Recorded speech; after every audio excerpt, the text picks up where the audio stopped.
Southeast Asia is bracing for trade disruption under a Trump White House. His plans for sweeping tariffs are threatening to hobble the region's export-driven growth. CNA's Melissa Goh reports on how exports of solar equipment from Malaysia could take a further hit after the US recently raised tariffs to protect its domestic manufacturers. There isn't light at the end of the tunnel for many Chinese solar panel manufacturers in Southeast Asia since the US imposed import tariffs in April. Almost all the manufacturers in Malaysia have scaled back operations, including Longji, Ryzen and Trina Solar.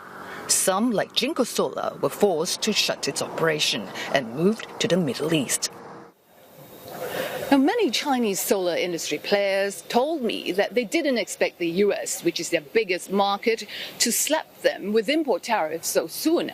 Now, back in 2022, the Biden administration granted them a 2-year moratorium as the US ramped up its renewable energy deployment. But that moratorium expired earlier this year. That was when the anti-dumping investigations restarted, and this was when the tariff actions were undertaken against not just players in Malaysia, but also other parts of Southeast Asia with solar PV manufacturers. This is an indication of perhaps things to come. There will be more and more of these kinds of potential anti-dumping investigations. The Malaysian Trade Ministry has sprung into action in a bid to support Malaysian-based Chinese solar equipment makers. We are now helping the companies by getting more information and then engaging the Department of Commerce to ensure that Department of Commerce of the United States to see how we can support these companies. Although Malaysia was told that the tariffs were to protect US companies from unfair trade practices due to Chinese subsidies, not many were convinced. They have their own consideration that they may need to impose some kind of internal policies to take care of their own interests.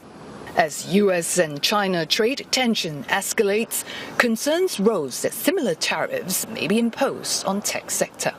Malaysia, which takes over the chairmanship of ASEAN next year, says navigating the changing global trade order has become trickier. The grouping of 10 Southeast Asian nations, with a combined population of more than 670 million, is the 5th largest economy in the world and has a crucial role to play in promoting free trade. We want to continue to improve and also encourage trade within ASEAN. The inter-ASEAN trade is important. We cannot just leverage on or just depends on one major market. We have to depend on the world.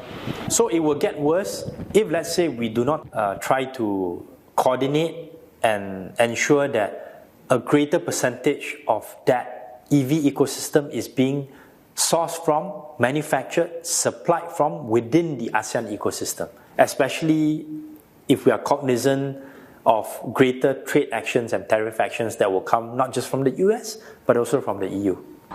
And it's high time, they said, that ASEAN member countries collaborate by stepping up local content to mitigate the effects of increased trade barriers. Melissa Goh, CNA, Kuala Lumpur.